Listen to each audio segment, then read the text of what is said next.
Have you ever considered what it's like to immerse yourself in a sound bath? Well, I have you covered. Join me as I invite a special guest to dive into the unique experience of a sound bath and spill all the details on the Afterbath.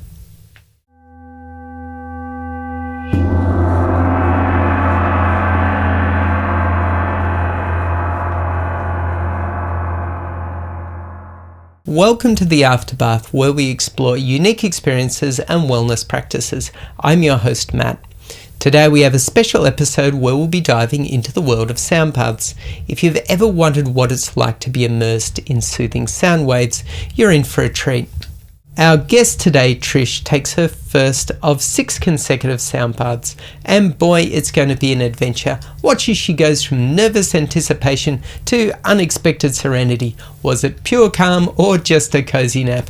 How long will her newfound peace last once real life kicks in again? Join us to witness Trish's initial steps on this journey, one filled with growth, tranquillity, and the unknown. Is this the start of lasting transformation or simply a fleeting, beautiful moment? Trish, hello. Welcome. Thank you. Thank you for having me. It's a pleasure. Thanks for coming. So tell me, why are you here? Why are you interested in, sound healing practices?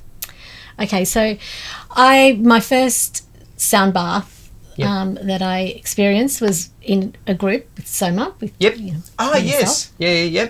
And I'm very open to the spiritual world and just the calming of the body and the healing and so it's a different way to go to promote that healing and to calm the body and just be present. And great.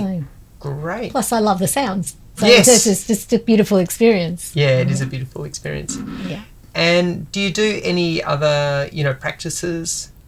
So I try to meditate as much as possible, whether it's just in a quiet room or whether it's listening to like a guided meditation. Beautiful.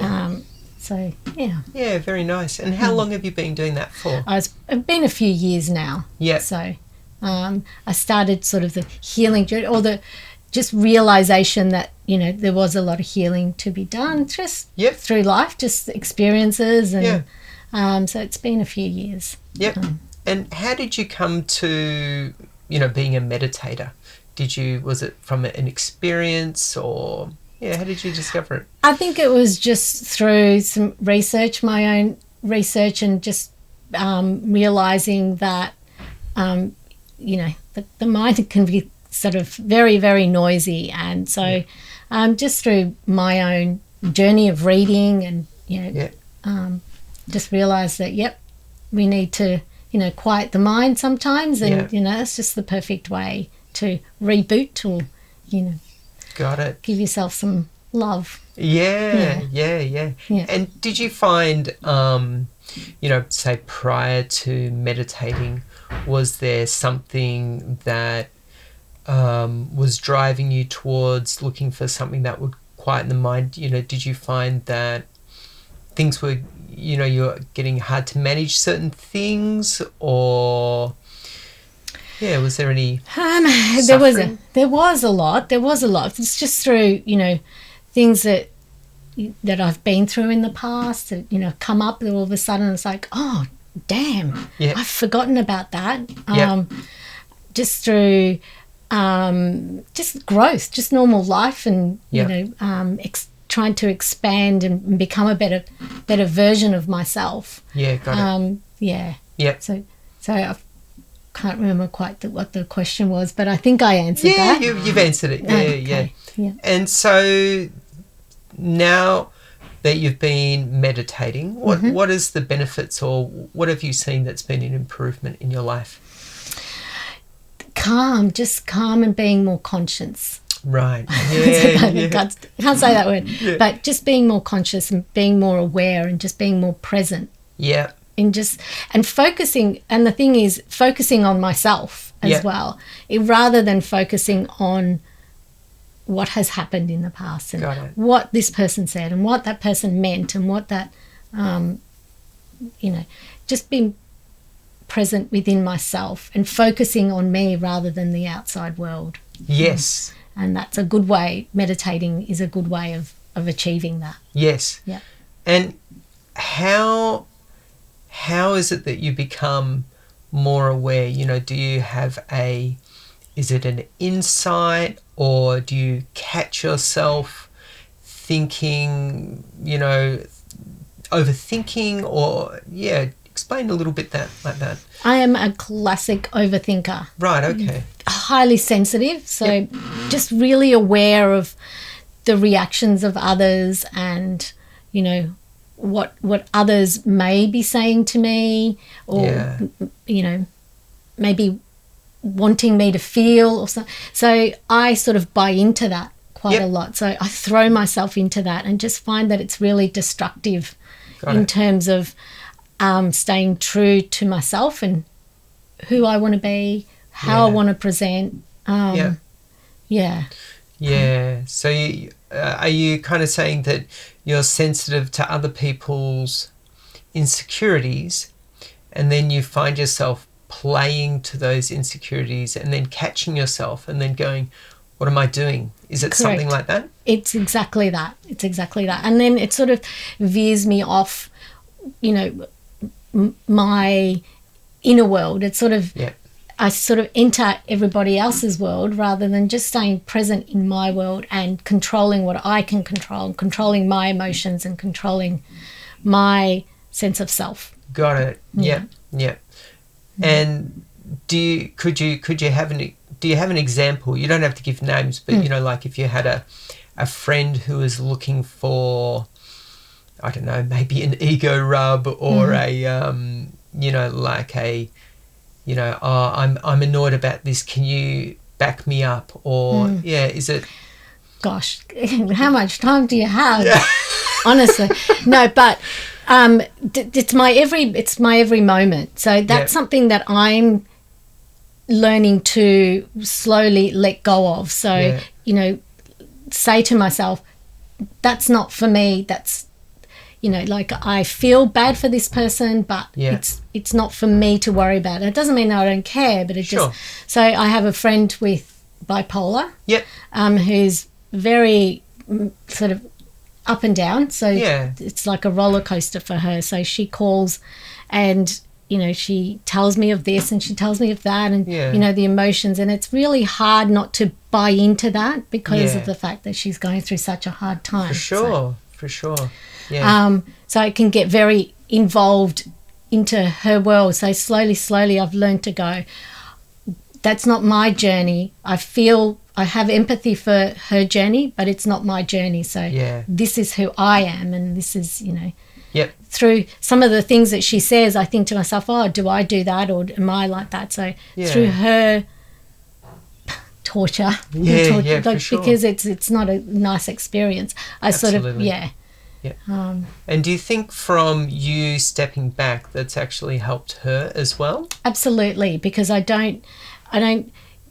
can't get sick enough to help a sick person. So, you know, I have to stay on a certain level so that I can help her, so that it's not, you know, like making it worse for her because, you know, she says, oh, you know, this is terrible, my life's terrible, this, that and the other. And it's like, if she drags me down, then I sort of start thinking on that level as well. So got it. I have to stay above that. So would it be kind of correct in saying that if you were both out in the middle of the ocean, you would have your hand on a bit of driftwood and be able to keep yourself afloat, and then you could put out a hand to her and help her to the driftwood as well? Would that be something like that? That is exactly it. That is exactly it. So I have to stay stronger in order to help her. Yeah. Got it. That's great. That's great. And have there been any other benefits, you know, like have you found that you're able to, you know, is your sleep better, or is your energy better, or you're able to actually do more than what you used to be able to do? Or I think so. I think this sleep is better. You're more restful. when you don't take on so much of everybody else's energy. So, you know, you don't have the dreams, those vivid dreams and those weird dreams. You know? Yeah, so absolutely, you do have more energy to give to your, you know, creativity and got it. Yeah. And is there any, you know, like negatives? You know, we've heard some positives, but you found there's any negatives to meditation or anything like that, or? Well, if there are negatives, it's only negatives to get to a positive, because so, you know, if you think, oh, you know, this is bringing up this and this is bringing up that, or you know, you've got to recognize it in order to make it better. So, got it.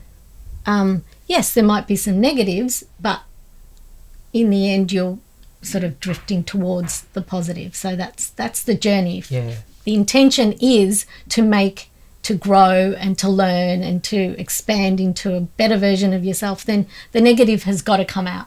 Sure. Yeah.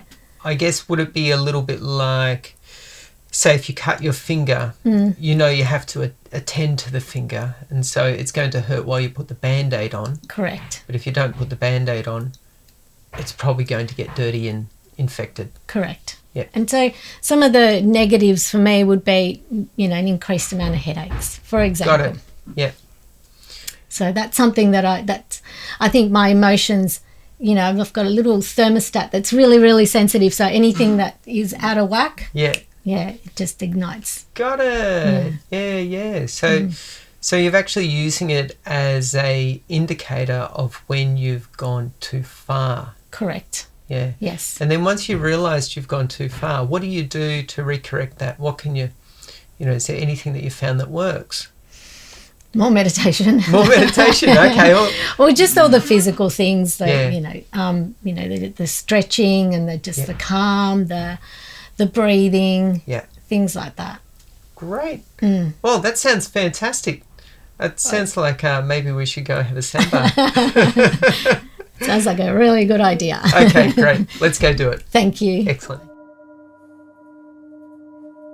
What is a sound bath? A sound bath is like a warm hug for your senses, using sound waves to wash over you and melt away stress.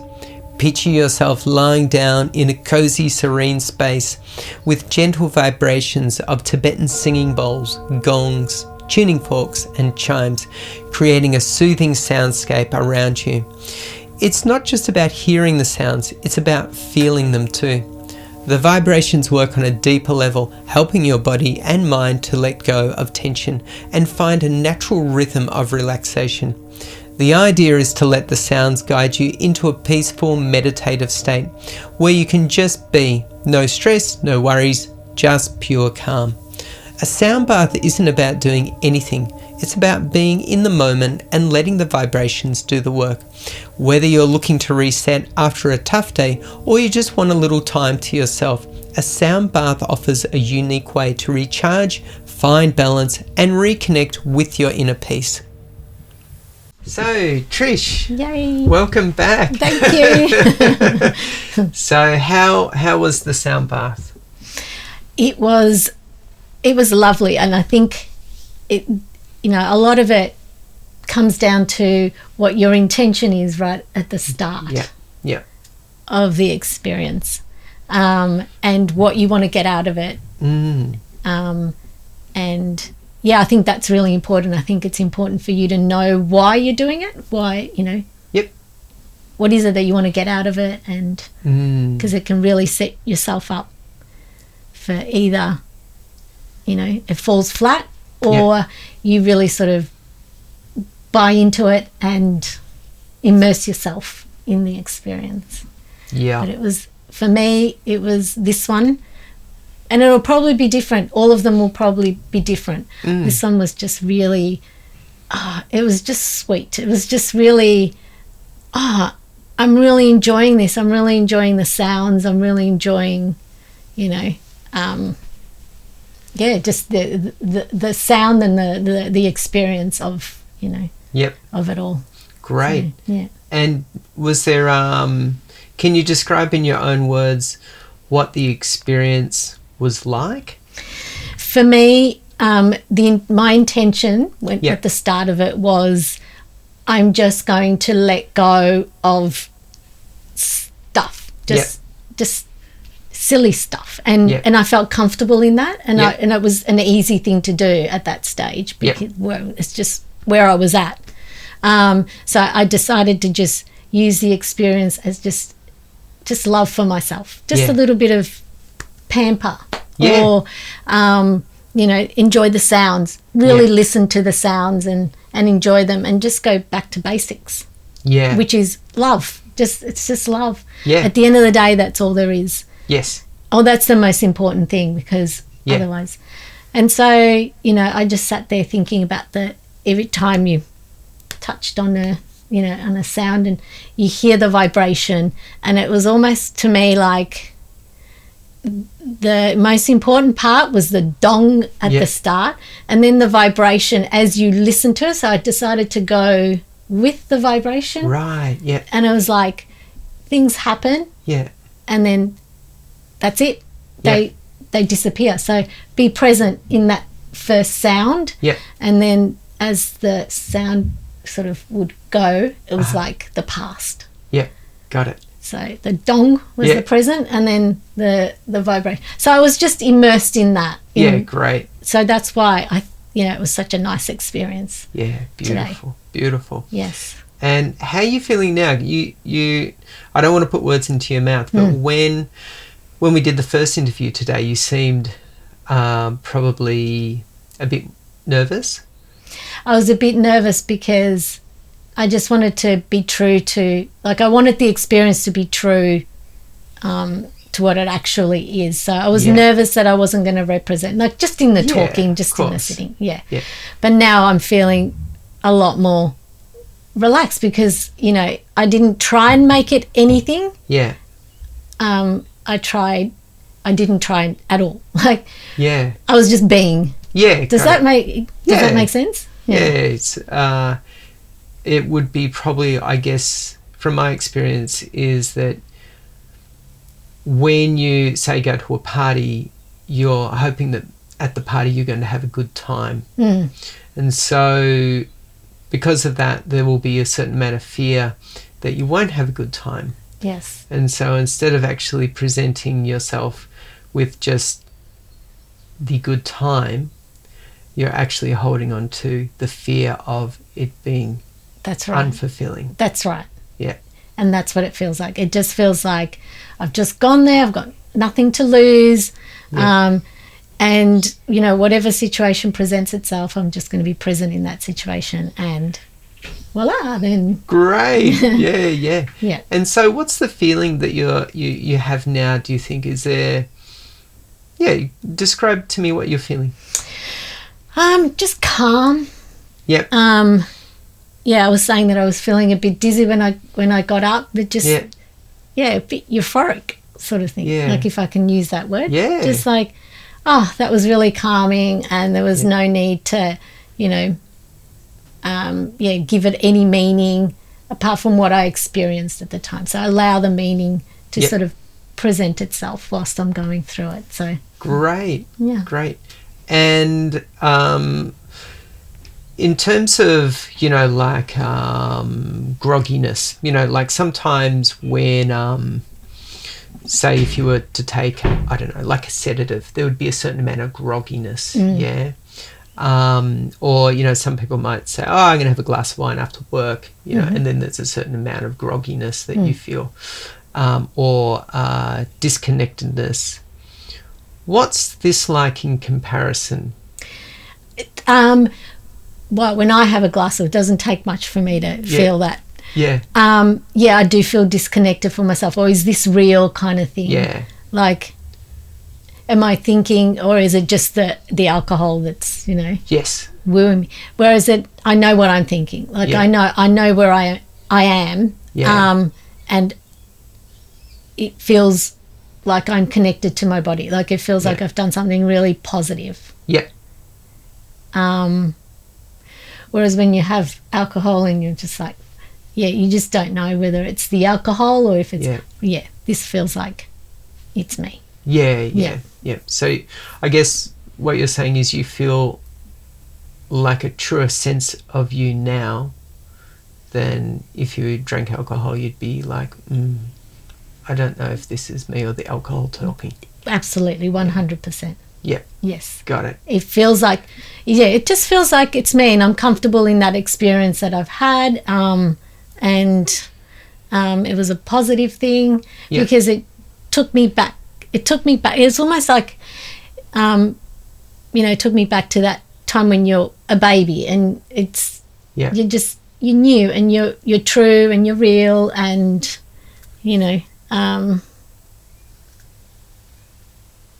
just love. Yeah. Just that love that you're born with. That's how it feels right now. Amazing. So hopefully I feel like that at the end of the day. Yeah.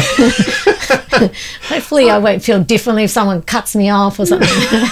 But yeah, it just feels like I'm just comfortable, with the experience that I've had, and it wasn't a put on, or it wasn't I'm trying hard to make it mean something. Yeah. It just was what it was. Do you think you now have more capacity to tackle things now? Like if someone was to cut you off on the way home, would you find yourself losing it, or do you think you'd be like more resilient? Much more resilient. Yeah, that was just a joke, but it would feel like that. It would feel like, do you know what? Like that thing that I experienced, that back to basics, and it's love.